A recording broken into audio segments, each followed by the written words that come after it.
अगर आप मेरी बात के पीछे नहीं खड़े होंगे तो हम इस प्रदेश में ताकतवर कभी नहीं हो सकते।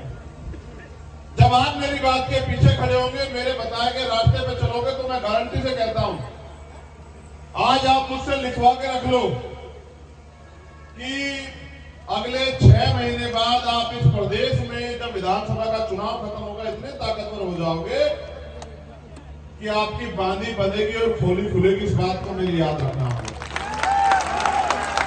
मैं आपको इतिहास की तरफ ले चलता हूं, क्योंकि आज शहीदी दिवस है, तो मैं आपको इतिहास की तरफ लेके चलूंगा। यहां हमारी बहन बैठी है प्रिया, उस पर भी हम लोग बात करेंगे। देखो, 14 अगस्त 1947 पे हम लोग बात कर रहे हैं। देश अंग्रेजों के अधीन था।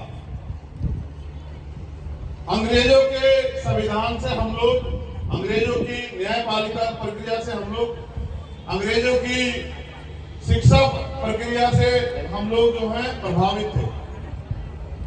14 अगस्त को जो हमारे हालात थे, एक दिन बाद जब आजादी मिली 15 अगस्त 1947 को भी बिल्कुल झुके थे। इस बात को जरा गौर से समझो।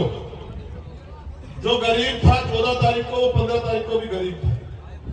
14 तारीख को जिसके पास जमीन नहीं थी, 15 तारीख को उसके पास जमीन नहीं थी।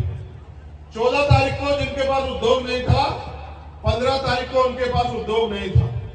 14 तारीख को जिनके पास पैसे नहीं थे, 15 तारीख को भी उनके पास पैसे नहीं थे। पावर अंग्रेजों से ट्रांसफर होकर इस देश में जिन लोगों के पास जो अंतरिम सरकार बनी, पंडित जवाहरलाल नेहरू के नेतृत्व में पावर उनके पास चली गई और उन्होंने वादा किया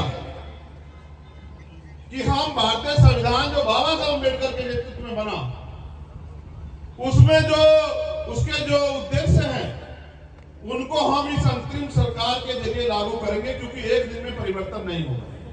मेरी बात पे गौर करना, ये बहुत अहम बात है हमारे नौजवान साथियों को समझनी है, क्योंकि उनको समाज का नेतृत्व करना है। उनको सिर्फ जय भीम के नारे नहीं लगाने हैं, उनको सिर्फ मूर्तियों पे पैर नहीं छूने, माला नहीं चढ़ानी है। अगर उन्हें इस देश में अपने पैरों पे खड़ा होना है, तो उन्हें इस बात को अमल में लाना पड़ेगा कि आपकी तरक्की कैसे होगी। 14